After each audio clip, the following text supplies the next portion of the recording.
તાપી જિલ્લાના ઉપરવાસમાં વરસાદ વરસતા ઉકાઈ ડેમમાં પાણીની આવક વધતા ઉકાઈ ડેમમાંથી 9 જેટલા દરવાજા 4 ફૂટ ખોલતા 82,263 ક્યુસેક પાણી છોડવામાં આવ્યું, જેને લઈ બારડોલી તાલુકામાંથી પસાર થતો હરિપુરા કોઝવે હાલ પાણીમાં ગરકાવ થયો છે. હરિપુરા કોઝવે પાણીમાં ગરકાવ થતા સામે આવેલા ઊન, કોસાડી, ગોદાવાડી, પૂના, ખંજરોલી જેવા 10 થી 12 ગામોને સંપર્ક વિહોણો થતા 25 કિલોમીટરનો ફેરાવો ફરી બારડોલી આવવું પડે તેવી સ્થિતિ સર્જાઈ છે. જે રીતે ઉકાઈ ડેમમાંથી પાણી છોડાઈ રહ્યું છે, જેના પગલે હાલ હરિપુરા કોઝવેને બેરીકેડ દ્વારા વહીવટીતંત્ર દ્વારા મૂકીને બંધ કરવામાં આવ્યો છે, જેને કારણે સલામતી રાખવામાં આવી છે.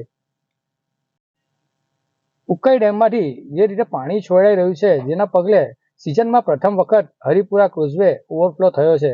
આપ દ્રશ્યોમાં જોઈ શકો છો, તાપી બંને કાંઠે વહી રહી છે. પાણીના લઈને હરિપુરા કોઝવે હાલ તો 1.5 ફૂટની સપાટીએ ઉપરથી વહી રહ્યું છે પાણી. આ સમસ્યાનો સામેપારવાળા ગામો વર્ષોથી આ સમસ્યાનો સામનો કરી રહ્યા છે. સામેપાર આવેલા ગામોની વર્ષોથી માંગ હતી, જેને લઈ હાલની સરકારમાં કોઝવે પર મોટો બ્રિજ બનાવવાની મંજૂરી મળી હતી અને જેને લઈ હાલ કામ પણ ચાલી રહ્યું છે, પરંતુ ધીમી ગતિએ કામ ચાલવાના કારણે હજુ પણ બ્રિજ પૂર્ણ થયો નથી, જેને લઈને સામે પાર આવેલા ગામો હાલ પરિસ્થિતિ વેઠી રહ્યા છે.